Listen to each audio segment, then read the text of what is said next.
যেহেতু এত দূর থেকে উনি এসেছে, আমাদের টিম থেকে কিছু না করতে পারলেও আমরা অন্তত আমাদের এই টিম থেকে ওনাকে গাড়ি ভাড়ার একটা ব্যবস্থা রেখেছি। যদি মামা একটু, এখানে 2000 টাকা আছে, এই 2000 টাকা আমি ওনাকে তুলে দিলাম। ভাই 2000 টাকা নেন আপনি। 2000 টাকা আপনি বুঝে পাইছেন? যাই হোক, আমরা শুধু এই 2000 টাকা দিয়েছি, শুধু ওনারা গাড়ি ভাড়াটা বা চিকিৎসার জন্য টাকা দিতে পারলাম না, যেহেতু অনেক কষ্ট করে উনি এসেছেন। ছাতাটা দাও তো।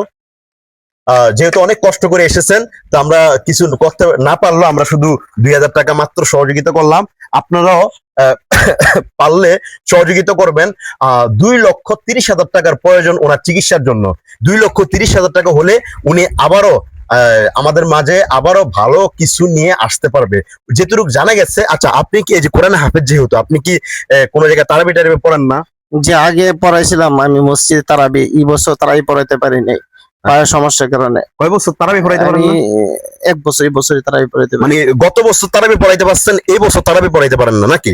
না না, গত বছর বলতে রমজান গেল না। হ্যাঁ, এই রমজানে পড়াইতে পারেন জি না? না, পড়াইতে পারি এর আগের বছর পড়াইছেন? এর আগে পড়াইছিলাম। যাক, উনি আপনারা একটু সাহায্য সহযোগিতা করলে উনি আপনার এই যে এটা সমস্যার সমাধান কয়দিনের মধ্যে হয়ে যাবে যদি টাকা ম্যানেজ হয়ে যায়? ইনশাল্লাহ একবার সমস্যা সমাধান হয়ে গেলে যেদিন অপারেশন করবো তারপর থেকে 3 থেকে 4 মাস লাগবে ইনশাল্লাহ সুস্থ, পুরোপুরি সুস্থ হইতে ইনশাল্লাহ। 3 থেকে 4 মাস লাগবে, মানে পুরোপুরি সুস্থ হইতে নাকি? জি জি।